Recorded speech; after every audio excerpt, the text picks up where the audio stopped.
Okay, thank you so much for that question, Derek. As you say, there are a lot of talented athletes here playing different sports at the grassroots level.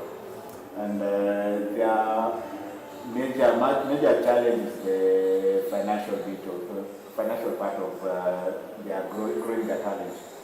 Sports, whichever sports, it's an expensive venture to pursue.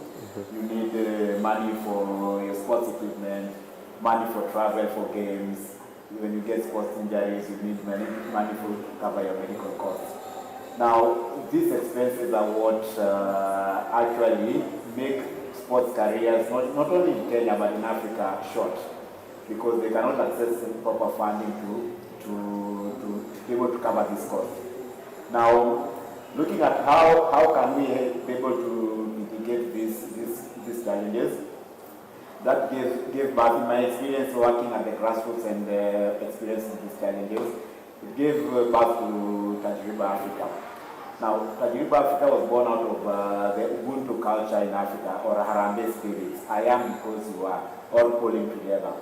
You get, in this, we are all born around communities. When one of us is bereaved, we come together to raise for cover their funeral costs. When someone is sick, we raise money to their medical costs and such.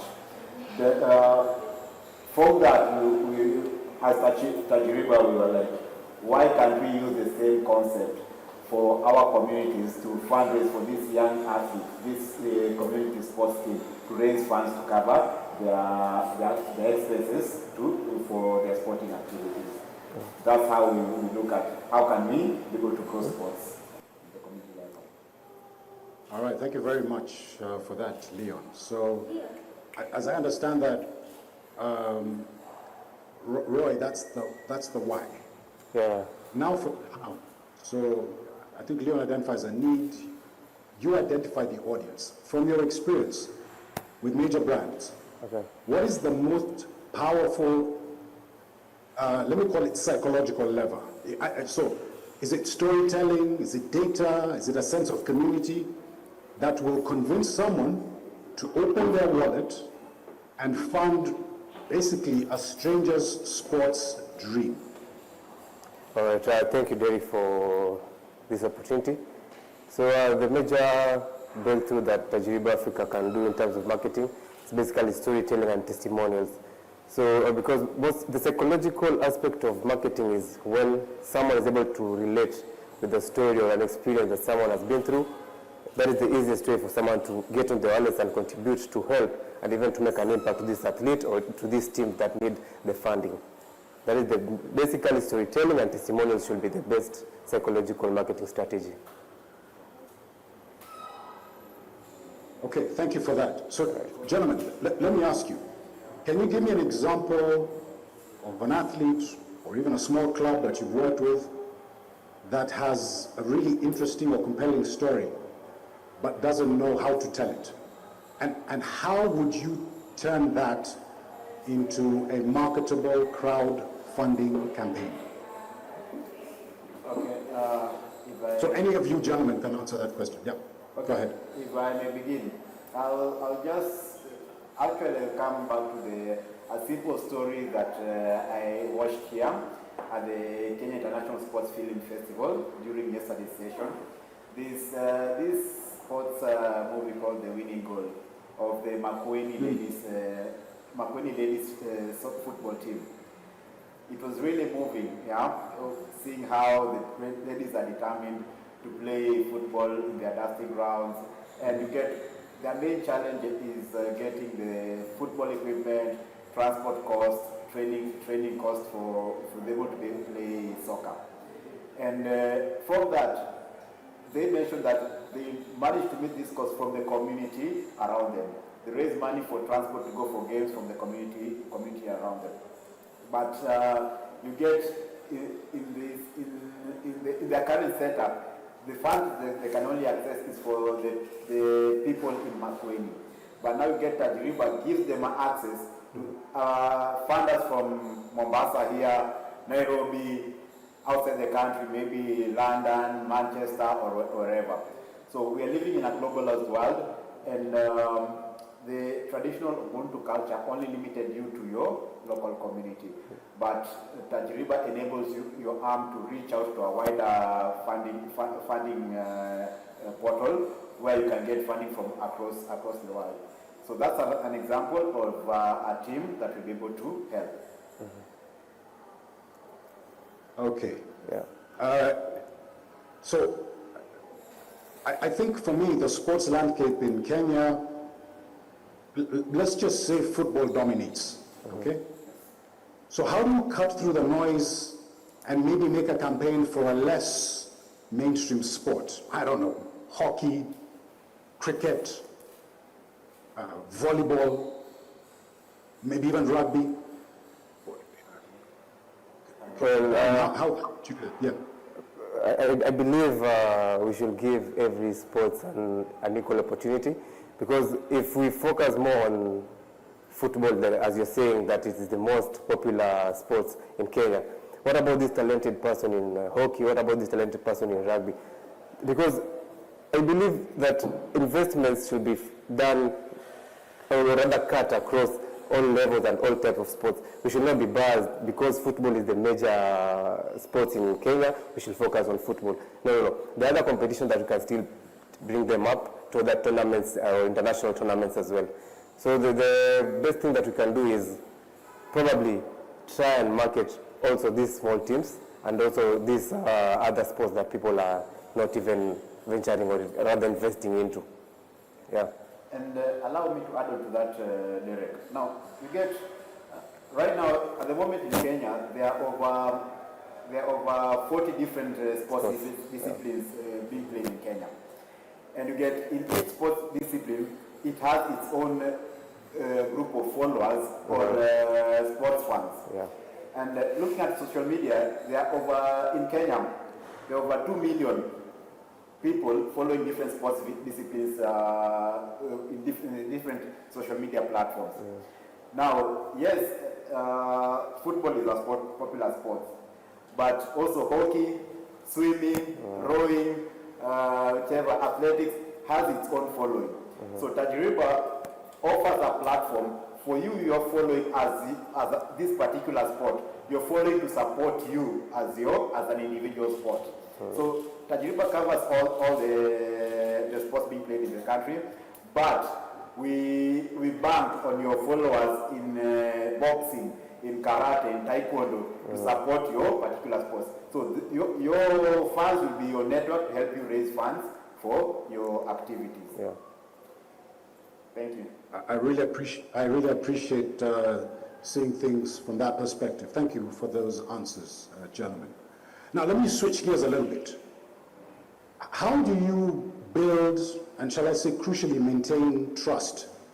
In other words, how does an organization, for example, like yours, Tajriba Africa, how do you ensure transparency and even keep the community engaged after, let's say, the initial funding goal has been met? Okay, if I may answer that, thank you so much for that question. Now, the Kenya government came up with a very good tool called the Sports Act, where teams, athletes and teams need to comply with the Sports Act. And there are different criteria which you need to submit to get certification from the Ministry of Sports. Now, we'll align with the Sports Act, whereby if someone creates a campaign, we verify that campaign by submitting the documents as required by the Sports Act to know that this is a legitimate team, this is a legitimate athlete, and this is a legitimate campaign. And to answer your question about how do we follow up or monitor the progress, we've integrated social media on our platforms. So each campaign is linked to the specific campaign social media platform, whereby after the campaign is successful, the funders can go into the particular athlete or sports club or sports project social media channels to monitor and track the progress. And maybe just to add on as well, the platform also has you as a person, once you fundraise or rather contribute to a certain campaign, you can be able to track the progress. how much is being raised or how much has been raised. So in terms of transparency and accountability, I think the platform can also be able to offer that, because you are also tracking as a person how much the contribution has gotten to. Gentlemen, this is a relatively new area. Can you perhaps share a lesson from a campaign that was not successful, maybe didn't meet its goal? In other words, what would you do differently now? What have you learned? What systems would you put into place? Okay, how I can put it, I can use an example. There's a team from Siaya. It was called, it's a ladies team from Siaya. Created a campaign on the platform, didn't manage to hit its target. But however, we work together with the sports team. What I would advise, how I'll do it differently. Don't create a campaign and just sit it there, let it lie, hoping that money will flow into your campaign. No, our platform offers a sharing option, whereby once you create your campaign, share as much as we market on our end. Share, you also require to share within your network, because we are relying on the community aspect. Share on your social media, share through WhatsApp message and whatever, people to be able to be aware of your particular campaign. A success story is, for example, there's a community club called Shanzu Marlins in Shanzu, Mombasa. They're here today with us. They managed to fundraise they wanted t-shirts for them to attend the Kenya International Sports Film Festival. So we managed to fundraise from the community. Someone sending 100 shillings here, 200 shillings here, and 1,000 shillings here, and managed to hit their target. Now they get branded, be able to attend the Kenya International Sports Film Festival.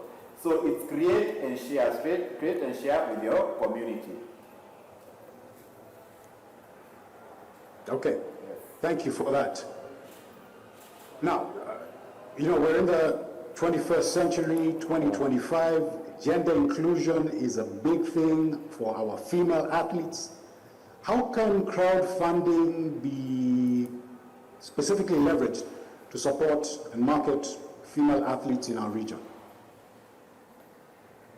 Well, Tajriba Africa is also focused on gender inclusion as well. We are not gender secluding or other bias in terms of financial support. So to answer your question in terms of supporting women, we also go to the grassroots level to identify these female teams, rather lady teams that need financial support and funding.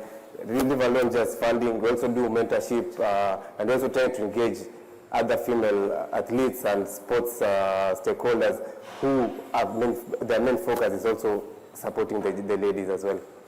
Yeah. Okay. And how do you ensure that crowdfunding leads to, let's say, a sustainable career pathways? And it's not just a one-off for a tournament, for a particular game or whatever. So how does this work in terms of sustainability? And again, I'm not specifically asking one of you. I'm asking any of you to answer that question. Thank you. If I may, just to add on to what Roy said, he mentioned that we do mentorship. We also organize workshops on life after sports and sustainability. You've raised money for your team to go for tournaments and all that, but how do you keep this consistent? Because now the general public might not be willing to keep on coming into to fund you. For example, do you set up to raise one fundraising in a particular to cover your budget for the whole year, or do you do many micro campaigns? Yeah, such scenarios. Secondly, you're a sports team. You can be a business entity by yourselves. When you look at the developed world, sports teams are basically marketing agencies. Companies approach them to endorse their brands, market their brands, and all that. Yeah? Kenya and Africa in general, we are not there. Those are some areas you can look at venturing. So sustainability in terms of how often do you do your fundraising, and look at yourself as a business, not just as a sports team. So we do workshops and train our athletes and teams in such scenarios. So Leon, just following on to that, what are the KPIs that you look at to judge the success of a campaign? I know you've mentioned some of them. Are there any others? For a successful campaign? Yes. Okay. So one and the most obvious is a campaign reaching 100% of its target.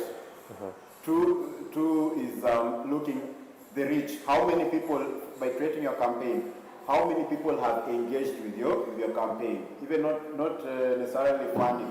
They've looked at your campaign, they've shared your campaign. So what your social media reach is where we look at the KPIs. And then secondly, the return campaigns. How often does a team come back to create another campaign after a successful campaign?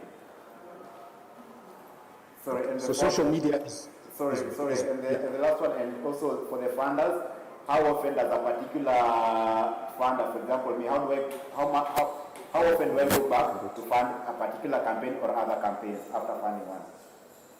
Yeah. Okay. So, Roy, going back to my question about involving the community, obviously this is crowdfunding. How do you overcome skepticism, maybe initial skepticism? Come again. I can't get you clearly. Okay. How do you overcome maybe that skepticism the community, because this is relatively new? So what steps are you taking to overcome that skepticism? Thank you for your question. So, you see, when you're doing marketing, of course, you will definitely get rejections, okay? Rejections.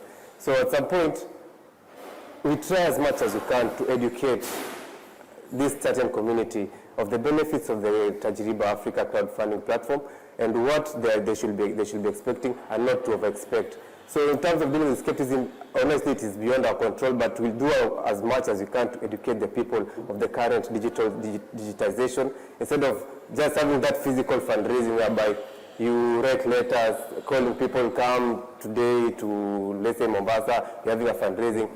We attempt to educate them on how it will ease up their job in terms of reaching out to different people in different communities and different areas. So basically, it's just educating them and creating awareness about the crowdfunding and the benefits. Okay. Yeah. Do you want to add to that? Maybe, yes, Leon? Thank you so much. If I may, in every business there are those challenges. People will initially doubt because it's a new concept. But as Roy says, is how hard do we work to prove the legitimacy of our business? And basically, like I said initially, is looking at the certification of any particular club or athlete that's raising money through our campaign. Secondly, the platforms that we use to carry out transactions. We use, for one, locally, M-Pesa, which is, we use the M-Pesa, it's secured through the Safaricom security system. Secondly, for international payments, we use Paystack. Paystack has a good reputation in terms of digital transaction security. Through Paystack, you can do PayPal transactions, Apple Pay, credit card and debit card transactions, which are all secure. So the third-party platforms that we use to carry transactions on our platform give a testament on the trust that our clients can put on our platform. All right, thank you. So gentlemen, we have a few minutes left. I just want to ask you both, what next? What's the next frontier? What happens next? Where should we go? What should happen? What are you doing, or what can we do? What can the community do to support this? For one, I believe that every athlete, or rather every sports, or rather every team has their own challenges, especially when it comes to funding. So the next step that we're going to take is do more marketing about the platform, number one. Number two, create more campaigns and reach the grassroots teams as well to request them to also register to the platform. Also, number 3 is partnering with the crucial and important stakeholders in the sports sector. And number 4, we will try as much as we can to also, we've already identified the problems and challenges that many grassroots teams face. So maybe just get a platform as well with the stakeholders so that you can pitch the whole idea and bring them on board as partners. Yeah. Thank you for that. And what we'd love to do is change shift the dynamics. Roy mentioned earlier that traditionally these sports teams would send countless emails to corporates, countless letters, which often don't receive any response. I don't blame them. Corporate sector, their core business is in marketing, is looking at where can we get business. And these small teams they don't have the demographics or the following to get the business that this corporate sector is looking at. So, but the communities around them, they are passionate about that particular athlete or particular sport. If I go, I ask for 1,000 shillings for me because I need to buy boots to go for training. You know me at a personal level. So your decision to fund me is only an M-Pesa pin away. However, if you go to the traditional way, corporates have a lot of bureaucracy. I write an email, it has to go to HR for several levels of approvals. At the end of the day, may get declined. But our communities are a single decision away to funding you. So that's why we are looking at how do we go back to these communities, raise the little amount able to achieve our goal. All right, thank you for that. So my final question to you both gentlemen. We are on a platform where there are many people watching us. Is there a particular talent right now you're working with, an athlete, or maybe there's a particular campaign that you're working on? Maybe now would be the time for you to share it with a wider audience so that we know what's happening. Maybe even give us if there's where to go on social media and anything like that. Okay, thank you for that question, if I may. At the moment, there's a rugby club in Shanzu, Mombasa. It's called the Shanzu Marlin Rugby Club. It's a club. I'm sorry, just say that one more time. I didn't quite get it. What is it called? Shanzu Marlins Rugby Club. Okay. Yeah, Shanzu Marlins Rugby Club. It's found in Shanzu, Mombasa. It's comprised of young boys and girls that mainly reside in Shanzu and the wider Mombasa County. So the club has just registered for the new nationwide Kenya Rugby Union nationwide season, starting in 22nd of November. So they are raising funds to cover their season expenses. So if you go to our website www.tajriba.africa, you'll get to find their campaign. Click support them with anything you can afford, from as little as 100 shillings to as much as you can afford. Beauty is, as Roy mentioned earlier, you can track the campaign progress, how much they have been able to raise. You can also follow them on their social medias. Social medias are still on the platform. Click on the social medias, see their stories, see their pictures after the campaign, how well they are performing, and build on the support. Also, like and follow them and share with your friends. So the website is www.tajriba.africa. Log in and support. Absolutely. Well, gentlemen, this has been an incredible, insightful discussion. Thank you so much for sharing your thoughts with us. My key takeaway that it's not just about the money, it's about building a community of believers around an athlete, around a sports dream. This is where our talent lies, our youth. You've just talked about this rugby team, and really, it's a powerful tool for changing the game. So I'm going to ask everybody maybe to give a huge round of applause for our brilliant panelists. Leon Lubanga, Roy Timbiti Mutoro, Makofi Tafadhali. Let's give them a big round of applause. Thank you so much. Thank you. And okay, I'll now hand back to Chris. Thank you.